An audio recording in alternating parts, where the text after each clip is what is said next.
Bonjour, ici Cécile, j'espère que tu vas bien. Je suis ravie de te retrouver aujourd'hui pour une nouvelle vidéo. Et si c'est la première fois que tu vois une de mes vidéos, eh bien, je te souhaite la bienvenue. Je partage des contenus sur les sujets qui me passionnent, à savoir notamment le minimalisme, l'alimentation végétale, le yoga, la méditation, et puis certaines pratiques qui me tiennent à cœur et une façon de voir le monde que j'ai envie de partager avec toi. Et aujourd'hui, j'ai envie de te parler de gratitude. Mon nez est encore un petit peu bouché d'un rhume, donc tu excuseras, j'espère, ma voix, mais rien de grave. Donc j'ai envie de te parler de gratitude parce que ça fait longtemps en fait que j'ai envie de faire une vidéo sur ce sujet extrêmement important pour moi. Et puis je ne l'avais pas encore fait. Donc me voilà aujourd'hui. J'ai envie de te parler des pratiques qu'on peut mettre en place pour développer ce sentiment de gratitude, ce qui a un impact, je trouve, extrêmement positif sur notre vie en général quand on le fait. Pour ma part, c'est une pratique que j'ai mis en place depuis environ 1 an et demi et qui a drastiquement changé mon quotidien, je trouve. Et qui a surtout qui n'a pas révolutionné, si tu veux, mon environnement, mais qui a révolutionné ma façon de vivre mon quotidien. Ce qui est une des choses les plus importantes dans la vie en réalité. Et en plus, c'est tellement simple, et ça prend 1, 2, 3 minutes par jour, pas plus, c'est promis. Et ça change tout. Le contexte, c'est que je trouve qu'on a naturellement, ou du moins on a appris à se focaliser sur le négatif plus que sur le positif dans notre quotidien. On a appris à voir plutôt ce qui ne va pas bien ou ce qu'il faut corriger. Et bon, il semblerait que historiquement, biologiquement, c'est logique, c'est normal parce que ça nous permet de survivre d'une certaine manière. On est en alerte sur les dangers et on corrige ce qui pourrait être un danger, peut-être, sans doute. Sauf que dans le contexte de nos vies actuelles, on a cette attitude en permanence et que finalement ça nous bouffe et ça ne nous tire pas forcément vers le haut. Et donc, je trouve que c'est hyper important d'apprendre ou de réapprendre la gratitude. D'apprendre à être consciemment et par choix heureux ou du moins reconnaissant de ce qu'on a et faire l'expérience de cette reconnaissance au quotidien. Et c'est une discipline à instaurer au début, parce qu'on n'en a pas forcément l'habitude, nos mécanismes, nos réflexes sont différents, et qu'en plus il faut s'y tenir, et il faut vraiment le faire de façon répétée, donc idéalement au quotidien, pour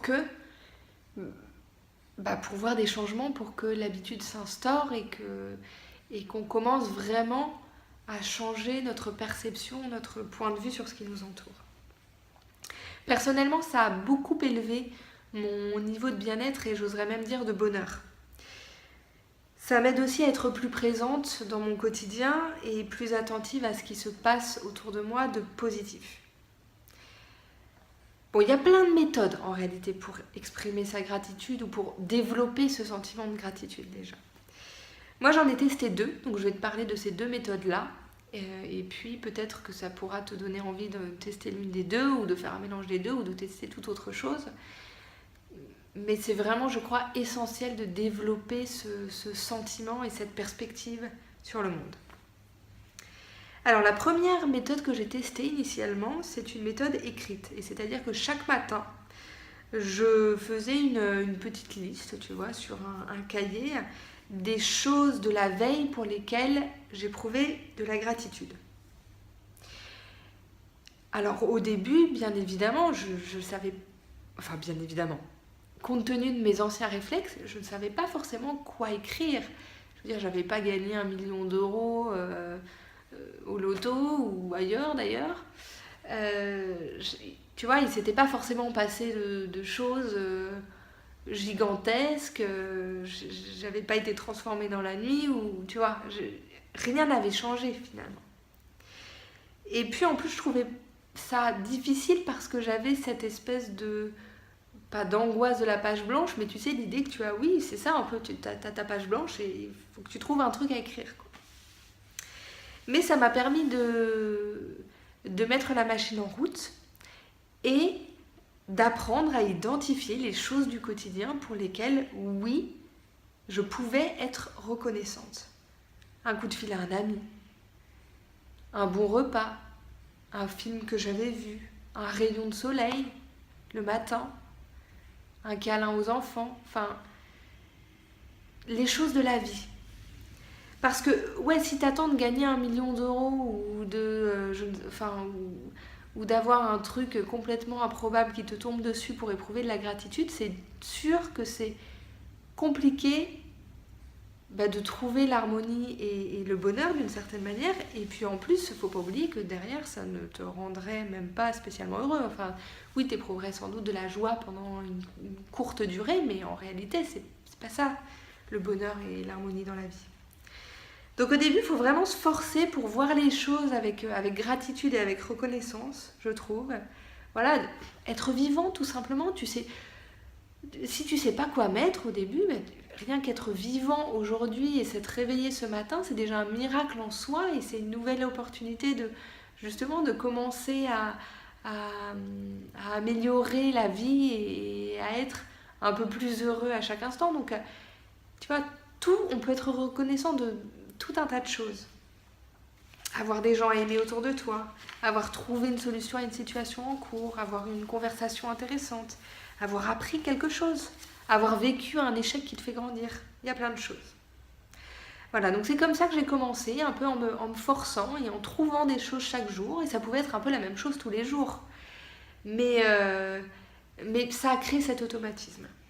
Et puis, il y a 1 an, j'ai changé de méthode pour une méthode que j'ai gardée depuis 1 an et qui me correspond mieux. Et en fait, c'est une pratique que j'ai chaque soir à la fin de ma méditation, puisque je médite chaque soir. Et donc à la fin de cette séance de méditation, je liste mentalement les choses pour lesquelles j'éprouve de la gratitude, donc les choses de la journée en cours pour lesquelles j'éprouve de la gratitude. Et encore une fois, souvent, il n'y a rien d'extraordinaire au sens courant du terme, si tu veux, mais en même temps, chaque petite chose est extraordinaire. La différence, c'est qu'aujourd'hui, je les vois très facilement, ces choses, ces petites choses qui me font être reconnaissante chaque soir. Tu vois, en ce moment, les couleurs des feuilles d'automne, j'adore ces couleurs et vivre ce changement de saison, je trouve ça très beau. Les rayons du soleil, tu vois, la lumière à travers les nuages, il y a des ciels magnifiques en automne. Les dattes Medjool que j'ai trouvées au marché, ma séance de yoga, tu vois, les câlins aux enfants, toujours, encore une fois. Enfin voilà, plein de petites choses. Et j'ai plus besoin de me forcer, si tu veux. J'ai plus besoin d'avoir l'impression pas de mentir, mais ouais, c'est ça, de me forcer pour trouver quelque chose pour lequel je serais reconnaissante. Parce que au fur et à mesure qu'on fait cet exercice, l'esprit s'habitue à voir les choses de cette manière-là et à repérer ce qui est beau dans la vie. Et en fait, on redécouvre les petites joies du quotidien. Et en fait, le fait de leur accorder de l'attention et de leur accorder cette importance un peu solennelle et cet espace, de les mettre en lumière, fait que toutes ces petites joies se démultiplient et sont encore plus présentes dans notre quotidien. Et ça, c'est remarquable. C'est assez magique, en fait. C'est assez magique de voir que oui, ce sur quoi tu portes de l'attention se développe. Donc autant porter de l'attention sur ce qui est positif. Et c'est une pratique, comme je disais, qui me prend 1-2 minutes par jour. Donc c'est vraiment rien en temps. Mais quand tu vois ce que ça t'apporte, c'est fondamental, encore une fois, je trouve. Et du coup, si c'est une pratique que tu as déjà, je trouve ça génial et je t'invite à partager ton expérience avec moi ou les autres méthodes que tu utilises. Et puis sinon, je t'invite à essayer. Et même si les premiers jours, ça peut paraître pas naturel ou difficile ou je ne sais quoi, vraiment dans la durée, ça vaut le coup. Voilà ce que j'avais envie de partager avec toi aujourd'hui, le pouvoir de la gratitude, c'est un pouvoir extraordinaire. Moi je te souhaite une très très belle journée, profite de chaque instant, essaie de voir chaque petite chose positive et de la remarquer pour qu'elle puisse exister et se développer. Et puis profite de la vie, prends soin de toi, des gens autour de toi. Et moi je t'embrasse, je te souhaite une très belle journée et à très vite. Et bien évidemment, comme d'habitude, tu peux liker, tu peux commenter, tu peux partager, tu peux t'abonner. Tout ça me fait toujours super plaisir. Très belle journée à toi, au revoir.